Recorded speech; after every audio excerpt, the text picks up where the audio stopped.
প্রথমত কতটুকু মিলান করেছে এটা নিয়ে বিতর্ক আপনি করতেই পারেন, বাট বিএনপি কেন টেনে নিয়ে গেছে?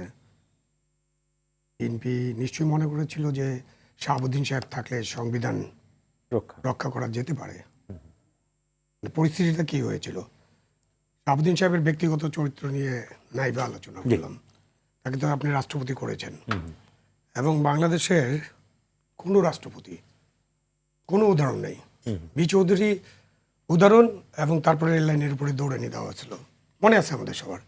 কি উদাহরণ? উনি তেমন বড় পদক্ষেপ নেন নেই, শুধুমাত্র জিয়াউর রহমান সাহেবের মাজারে যেতে অস্বীকৃতি করেছিলেন, বলেছিলেন যে তাহলে আমাকে দুই জায়গায় যেতে হবে, আমি এক জায়গায় যেতে পারবো না।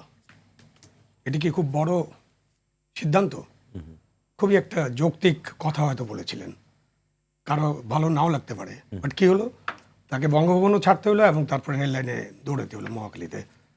এটা একমাত্র যদি আপনি উদাহরণ হিসেবে কাউকে আনতে চান, একমাত্র হিস্ট্রিক্যাল যদি রেফারেন্সে আনতে চান, তাহলে জাস্টিস শাহাবুদ্দিনের উদাহরণ দিতে পারেন, যাকে নিয়ে শেখ হাসিনা হয়তো একটা জুয়া খেলার মতো তাকে রাষ্ট্রপতি করেছিলেন, মানে দলের বাইরে যে তাকে একটা রাষ্ট্রপতি করলেন। তিনি কয়েকটা আইন সংসদে ফেরত পাঠিয়েছিলেন, বেশ কয়েকটা আইন, বলেছিলেন যে এই আইনের এই সব জায়গায় ত্রুটি আছে, সুতরাং এগুলো ত্রুটি ঠিক করে আমার কাছে পাঠানো হোক। তার বাইরে আমার এই যত মানে হিস্টোরিক্যাল রেফারেন্সেস যা আছে আমার কাছে, আমি কোনো রাষ্ট্রপতিকে কখনো পার্লামেন্টারি ডেমোক্রেসির যে সরকারের মধ্যে প্রধানমন্ত্রীর সাথে বাকবিতণ্ডা বা কোনো ধরনের কন্ট্রাডিকশনে যেতে দেখিনি। তো শাহাবুদ্দিন সাহেবের সেই অবস্থা ছিল না। যেটা প্রফেসর মাহবুব বললেন যে গার্ডসের ইস্যুটা, গার্ডস দিয়ে কিছু হবে না, কিছু গার্ডস দিলে তো রেল লাইনে দৌড়ানি খাইতে হবে, সুতরাং এখানে কেউ গার্ডস দেখাবে না, গার্ডস চালা কাউকে পাবেন না আপনি। এগুলো পরিষ্কার কথা, সোজা কথা, সত্য কথা বলে ফেলি। গার্ডস চালা কোনো রাষ্ট্রপতি আপনি পাবেন না, কারণ রাষ্ট্রপতিকে তো আপনি ক্ষমতায়িত করছেন না। সেটা তো আরেকটা প্রসঙ্গ যে আপনি কি সংস্কার করবেন কিনা। এই জন্য তো বারবার রাষ্ট্রপতির কথা আসে যে তাকে কিছুটা ক্ষমতা দেওয়া যায় কিনা। কেন কিছুটা ক্ষমতা দেওয়ার কথা আসে? বিকজ ওইটাও জাস্টিস শাহাবুদ্দিন বলেছিলেন যে আমার মাদার চেয়ার ও তার মিলাদ মহফিলে যাওয়া ছাড়া আর কয়েকটা বাণী দেওয়া ছাড়া কোনো কাজ থাকে না, তাই না? এইগুলো হলো রাষ্ট্রপতির কাজ, এবং যা ফাইল যাবে আপনাকে সাইন করতে হবে, এভরিথিং। সেটাতে রাষ্ট্রপতির কথা থাকুক, রাষ্ট্রপতির কি আছে সেটা থাকার পরেও প্রধানমন্ত্রীর দপ্তর থেকে যা যাবে উনি সেটা মোটামুটি অনুমোদন করে দেবেন। অনুমোদন না করলে কী ধরনের ঘটনা ঘটে এটা আমরা জানি। সো শাহাবুদ্দিন সাহেব এই যে কয়েক মাস বা 2 বছর কাটালেন, বা এই নির্বাচনের পর যে কাটিয়েছেন, ওই অন্তর্বর্তীকালীন সরকারের সময় একটা আলাদা জিনিস, ওটা একটা আলোচনা, আর এখনকার আলোচনা। তো শাহাবুদ্দিন সাহেব কি নির্বাচিত সরকারের কোনো এজেন্ডার বাইরে যে কোনো কথা বলছেন? জয় বাংলা না, উনি কি জয় বাংলা বলছেন? উনি বাংলাদেশ জিন্দাবাদ বলেছেন। ওনাকে যে ভাষণ লিখে দেওয়া হয়েছে সেটাই বলেছেন। ওটা ইয়াকেও শাহাবুদ্দিন সাহেব, জাস্টিস শাহাবুদ্দিনকেও করতে হয়েছে। এই রাষ্ট্রপতির যত ভাষণ দেখি আমরা, জনগণ দেখে রাষ্ট্রপতির ভাষণ দিচ্ছে, জনগণকে এটাও জানা উচিত এই ভাষণটা প্রধানমন্ত্রীর অফিসে তৈরি করা হয়, উনি তৈরি করেন, প্রধানমন্ত্রীর অফিসে যায়, প্রধানমন্ত্রীর অফিসে আবার ঠিক করে, তারপর আবার যদি কিছু কনসালটেশন থাকে ঠিক করে ফাইনালি এটা প্রধানমন্ত্রীর অফিসে, মানে প্রধানমন্ত্রীর অনুমোদন বা ক্যাবিনেটের অনুমোদনের বাইরে রাষ্ট্রপতি একটা অক্ষর বলতে পারেন না। এই হলো আমাদের রাষ্ট্রপতি অবস্থা। সেই অবস্থায় আপনি গার্ডস চালা রাষ্ট্রপতি, অমুক রাষ্ট্রপতি, এসব কিছু পাবেন না আসলে, এবং এটাতে কেউ রিস্কও নেবে না। এবং এখানে যেটা হবে সেটা হলো বাংলাদেশের প্রধানমন্ত্রী যাকে রাষ্ট্রপতি করতে চাইবেন, অনেক নামটাম আসছে না বাজারে, অমুক আছেন, তমুক আছেন, অমুক একটু ভালো লোক, এটা ট্রু। আমি মাহবুব সাহেবের সাথে একদম একমত পোষণ করি যে আমরা এমন একটা রাষ্ট্রপতি চাই যাকে দেখলে শ্রদ্ধা করতে ইচ্ছা হবে, যাকে দেখলে মনে হবে যে না উনি আমাদের রাষ্ট্রপতি হওয়ার জন্য উপযুক্ত, মানে একটা মানুষের ভাবনা, সেরকম ইমেজ একটা আমরা দেখতে চাই। বাট আমরা এরকম ইমেজওয়ালা কাউকে পাবো কি না এটাতে আমার সন্দেহ আছে। সন্দেহ আছে এই জন্য যে আমার অতীত এটা আমাকে বলে না। এখন যদি তারেক রহমান সাহেব আমাদেরকে একটা চমক দিতে চান, তাহলে হয়তো আমরা একটু গার্ডসওয়ালা কোনো রাষ্ট্রপতি পাবো, এবং তাকে গার্ডস দেখাতে হলে তাকে সেইটুক ক্ষমতায়িত করতে হবে। আমাদের দেশের রাষ্ট্রপতি, উনি ঠিকই বলেছেন, রাষ্ট্রপতি কখন ইম্পর্টেন্ট হয়ে যায়? যদি তত্ত্বাবধায়ক সরকার থাকে, ক্রাইসিস যদি হয়।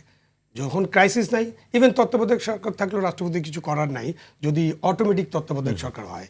যেমন ধরেন যে ইয়াতে 96-এ যখন তত্ত্বাবধায়ক সরকার হয়েছিল তখন রাষ্ট্রপতির কিছু করণীয় তো ছিল না। 2001-এ তত্ত্বাবধায়ক সরকার হচ্ছে, রাষ্ট্রপতি কিছু করণীয় ছিল না।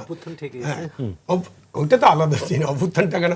এবং যখন আপনার অন্য একটা পরিস্থিতি হলো 24-এ কি হলো, 2006 যখন হলো, তখন রাষ্ট্রপতির একটা আসলো, ইয়াজউদ্দিন সাহেব নিজেই কিন্তু তত্ত্বাবধায়ক সরকারের প্রধান হয়ে গিয়েছিলেন, তাই না? তারপর তো এটা আমরা ম্যানেজ করতে পারিনি। 24-এ আপনি অভ্যুত্থানের মধ্য দিয়ে তো আপনি এই রাষ্ট্রপতিকে সরানোর চেষ্টা করছি আমরা, যেহেতু দেশের প্রধানমন্ত্রীকে আমাদের বিমান বাহিনী একটা অন্য দেশের বিমান ঘাঁটিতে দিয়ে আসছে, তাই না? তো আমরা তো জানি এটা সমস্ত ভিডিও ফুটেজ আছে। সুতরাং তারপরে বাংলাদেশের যে অবস্থা, সেই অবস্থায় রাষ্ট্রপতিকে অপসারিত করা, রাষ্ট্রপতিকে এরপরে পার্লামেন্ট নির্বাচনের পরে অভিশংসনের প্রশ্ন আছে, কিন্তু রাষ্ট্রপতিকে ফেলে দেওয়ার তো অনেক চেষ্টা হয়েছে। তখন আপনি যেটা বললেন, তখন কিন্তু বিএনপি এটাতে রাজি হয়নি, বিকজ তখন একটা শূন্যতা হতো।